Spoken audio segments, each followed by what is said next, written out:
Guys इतना डरी मैं पहली बार हूँ अपनी लाइफ में। आज तक मैं इतना कभी भयभीत नहीं हूँ। किसी से बड़ी मुसीबत मेरे सामने आ जाए, मैं कभी किसी से भयभीत नहीं होती हूँ। लेकिन आज मेरे साथ जो हो रहा है वो बहुत ही ज़्यादा गलत हो रहा है। उसके कई भी कारण है। रात में ट्रैवल करना, इतनी सारी मजबूरियाँ हमारे आसपास घूमती रहती हैं कि मेरे को कुछ समझ में नहीं आ रहा है, क्योंकि हमारे साथ हमारा बच्चा भी है और उसके ऊपर भी गलत असर। गाइज इसके ग्रुप के साथ में और भी कई लोग हैं, जिधर जिधर मैं जा रही हूँ बस वहीं जाते हैं। इन लोगों का ग्रुप है गाइज। ये लोग पता नहीं चोरी चकारी किडनैपिंग किस मामले से आए हुए हैं। और मुझे इतना ज़्यादा मतलब मैं बच्चे के सामने अपने नहीं रो सकती हूँ, क्योंकि मेरा बच्चा भी छोटा है। उसके सामने मुझे रोना नहीं है बिल्कुल भी। और मैं डरी हुई तो हूँ ही, साथ में बहुत ज़्यादा मैं इमोशनल भी हो जाती हूँ बीच बीच में कि काश आज की ट्रेन में मिस कर देती, कल आराम से आती। और ये रात का टाइम है, 1 बजने के करीब है। यहाँ पे स्टेशन ये शाहजहाँपुर है। यहीं से किडनैपर्स जो थे यहीं से हमारा पीछा करना स्टार्ट कर दिया हमने। तो गाइस एक साथ में 2-3 लोग हैं, बस पता नहीं इन लोगों का क्या मकसद है। मैं पहले S5 में बैठी थी, ये लोग S5 में थे। फिर हमें मतलब कि आगे आया स्टेशन अम्बाला से भी हमने चेंज कर लिया, S2 में आ गए। फिर थोड़ी देर के बाद हमने पीछे मुड़ के देखा, ये S2 में भी आ गया। फिर गाइस मेरा तो दिमाग खिसक गया। मैंने सोचा कि ये दाल में कुछ काला ही है, और मैं अपने बच्चे को लेके तुरंत जहाँ पे लेडीज़ रुकी मुझे, फिर S1 में हम आ गए। यहाँ पे हम थोड़ी देर के लिए बैठे, फिर हमने पीछे मुड़ के देखा ये S2 में भी S1 में भी आ गया। गाइस मैं हमेशा ही अकेले ट्रैवल करती हूँ, क्योंकि हस्बैंड की प्राइवेट जॉब है। वो इधर उधर आना जाना बहुत कम ही करते हैं। मुझे ही आना जाना पड़ता है, क्योंकि कभी बच्चों से रिलेटेड, कभी मेरा जो लीवर में इन्फेक्शन है उसके लिए मुझे लखनऊ हर महीने जाना पड़ता है। महीने में 2 बार भी हो सकता है, 1 बार भी हो सकता है। तो कभी कभी मैं बच्चों को लेके जाती हूँ, कभी कभी उन्हें छोड़ के जाती हूँ।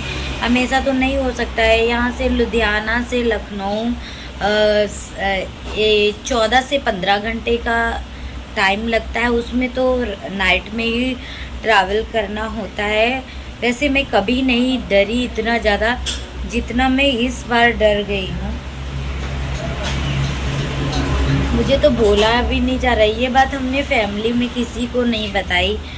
उन लोगों का मकसद यही था कि मेरा फ़ोन छीनना, मेरी पर्स छीनना। उनकी वजह से मैं अपने बच्चे को लेके, वो बंदा जिस डब्बे में हम बैठे थे S5 में, हमारे पास जनरल का टिकट था, हम कंफर्म टिकट भी नहीं हो पाया था। हमें 2 तारीख को घर से निकलना था और 3 को मैं लुधियाना पहुंचने वाली थी। मेरे से बोला भी नहीं जा रहा है कि मेरे साथ क्या क्या हुआ रास्ते में। इतना मैं ज़्यादा डरी हुई। इतने सालों से मैं अकेले ही ट्रैवल कर रही हूँ, कभी कुछ नहीं हुआ मेरे साथ। लेकिन इस बार जो जेंट्स था उसने हमारा पीछा सहारनपुर से करना, शाहजहाँपुर से करना स्टार्ट किया। बस उसका दिमाग मेरे फ़ोन पे था और बच्चे पे भी हो सकता है, क्योंकि मेरा आदि अभी छोटा है। और आजकल आपको पता ही है किडनैपर्स कितने ज़्यादा फैल रहे हैं। और मेरी पर्स में थोड़े बहुत पैसे वगैरह थे। बस मैं अकेली थी, इस वजह से जहाँ पे मैं बैठी थी मुझे लग रहा था वहाँ पे एक भी लेडीज़ नहीं थी। फिर मैंने वहाँ पे अपना S2 छोड़ के मैंने वेटिंग कराया था। 1400 रुपये भी लगा मेरा। तो पैसों की खैर कोई बात नहीं है। हमने उसको S2 को मतलब मैंने छोड़ दिया, S5 को छोड़ दिया। फिर हम S2 में आ गए। वो बंदा पीछा करते करते मेरे को S2 में आ गया। अम्बाला हमारी गाड़ी पहुंची थी 2:30 बजे के करीब। अम्बाला से लुधियाना आने में कम से कम 2 से 3 घंटे का मतलब होता है। उस बीच दौरान क्या हुआ कि वो बंदा जब हम S2 में आए है ना, तो वो मेरे पीछे ही आ गया यश 2 में। हमने फ़ोन को अपने ऑफ़ कर लिया ताकि हमारे घर से कोई फ़ोन ना आए और उसे पता ना लगे। हमने सोचा अपनी पर्स में फ़ोन नहीं रखेंगे, अगर पर्स में मैं फ़ोन रखूँगी पर्स के साथ मेरा फ़ोन भी जाएगा, तो हमने फ़ोन को अपने यहाँ पे छिपा के रख लिया, मतलब यहाँ पे डाल लिया। उसके बाद हमने सोचा पर्स में क्या है, 2-3 हज़ार रुपये है, वो जाएगा तो कोई इतना मुझे असर नहीं पड़ेगा, फ़ोन नहीं जाना चाहिए। फ़ोन मैंने रख लिया यहाँ पे। फिर वो बंदा हमारे बगल वाली सीट पे ही बैठ गया।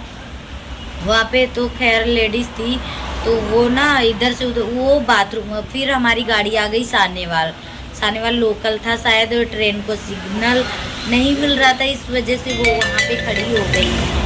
तो जब खड़ी हो गई ना, तो वो बंदा बाथरूम में पता नहीं कहाँ चला गया। उतनी रात को 4 बजा था, 4 बजे हमने वहाँ से तुरंत उतरा, हमने अपने बच्चे को उतारा।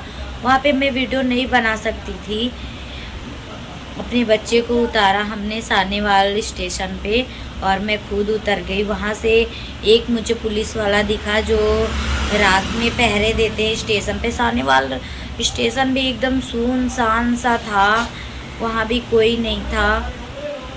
फिर वो जो गार्ड है ना, जैसे मेल वगैरह जाती हैं तो हरी झंडी दिखाता है। फिर मैं बोली अंकल आपकी हेल्प चाहिए थोड़ी सी, तो फिर उसने ना मुझे मैं बहुत ज़्यादा डरी हुई थी, उन अंकल ने मुझे चाय पिलाई।